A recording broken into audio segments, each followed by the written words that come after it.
आम बजट 2025 व 26 को लेकर संपन्न हुई कार्यशाला।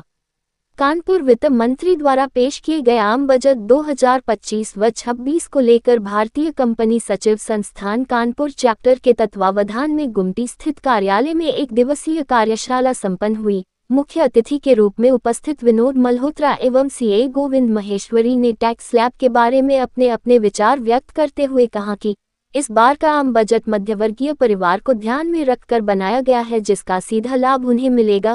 कार्यशाला में कई चार्टर्ड अकाउंटेंट के साथ साथ छात्र छात्राओं ने बढ़ चढ़कर हिस्सा लिया और आए हुए वक्ताओं द्वारा उनके विचारों को सुनते हुए कई सवालों के जवाब भी हासिल किए। चार्टर्ड अकाउंटेंट आशीष बंसल ने आए हुए सभी अतिथियों का स्वागत एवं आभार व्यक्त किया।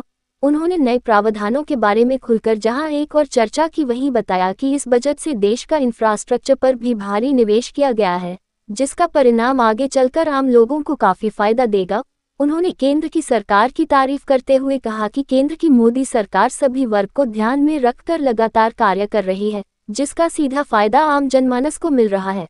उन्होंने कस्टम ड्यूटी पर भी अपने विचार रखे। कार्यशाला में मुख्य रूप से रीना जाखोडिया, वैभव अग्निहोत्री, मनोज यादव, मनीष शुक्ला, राहुल मिश्रा, अजीत कुशवाहा मुख्य रूप से उपस्थित रही।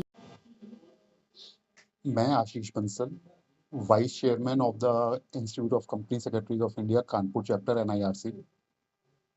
आज हम लोगों ने बजट पे प्रोग्राम रखा है अपने मेंबर्स और स्टूडेंट्स के लिए।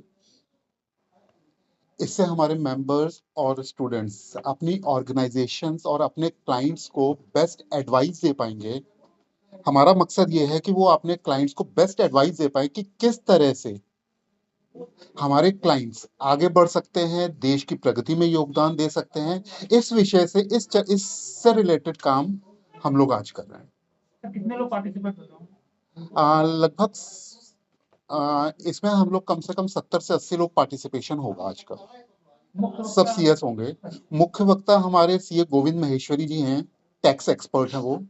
वो सबको गाइड कर रहे हैं। वो सबको बता रहे हैं कि कल बजट प्रोग्राम में जो निर्मला सीतारमण जी ने दिया है, उनमें जनरल पब्लिक को, इंडस्ट्रीज को किस सेक्टर में क्या क्या रियायतें मिली हैं, उससे हमारी इकोनॉमी पे क्या फर्क पड़ेगा।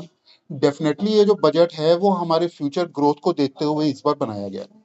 इस बजट से हमारी कंजम्पशन ज्यादा होगी, हमारी इकोनॉमिक ग्रोथ होगी, ऐसा हमारा मानना है। के लिए सबसे बड़ा फायदा इस बार ये हुआ है कि 12 लाख रुपए तक की इनकम पे कोई टैक्स नहीं है। इससे जो नौकरी पेशे वाले लोग हैं, जिनका 1 लाख रुपए महीना तक सैलरी है, उनको बहुत ज्यादा टैक्स से बेनिफिट मिल जाएगा। और वो टैक्स बेनिफिट जो उनको मिला है, जो पैसा उनके पास बच रहा है, ऑब्वियसली वो पैसा या तो वो अपने फ्यूचर के बेनिफिट के लिए सेव करेंगे और या फिर अपनी जरूरतों को पूरा करने के लिए खर्च करेंगे। दोनों ही दिशाओं में हमारे देश की इकोनॉमी बूस्ट होगी। क्या कहना चाहेंगे आप बजट को लेकर? ये बजट मिडिल क्लास फैमिलीज के लिए, मिडिल क्लास पब्लिक के लिए बहुत अच्छा बजट है। और जो डायरेक्ट टैक्स कोड आ रहा है, आगे निर्मला सीतारमण जी ने बोला है कि अगले हफ्ते हम लोग डायरेक्ट टैक्स कोड भी प्रेजेंट करेंगे। हमें उम्मीद है कि उस डायरेक्ट टैक्स कोड में भी बहुत सारी चीजें, हमारे इनकम टैक्स एक्ट में जो जटिलताएं हैं, उसको कम किया जाएगा डायरेक्ट टैक्स कोड में।